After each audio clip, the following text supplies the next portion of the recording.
vestindo mais bonitinha, mais comportadinha, ou me parecer com Jesus Cristo, me vestir, isso é o de menos. É lindo, maravilhoso, queira isso, mas é o de menos. O mais importante disso é olhar para você e não me sentir tentado. É você com a sua veste não me fazer cair no pecado da masturbação, não me fazer tentado.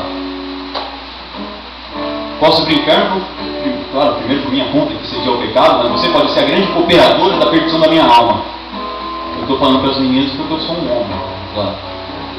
Não sei os homens que seriam, os homens que ficam andando sem camiseta aí, ou com aquelas roupinhas de coisas sedutoras. Esse é o grande motivo, por favor, vocês meninas não queiram me seduzir com as roupas que você usa. Eu quero amar a Deus um dia, eu quero ser santo, por favor, me ajudem com isso, não piorem a minha situação. E os menininhos também, os moços, por favor, em vez de querer seduzir as meninas para vocês se acharem alguém importante ou alguém bom, ajudem elas a amar Jesus Cristo e a Virgem Maria, tá? Vamos prestar para alguma coisa.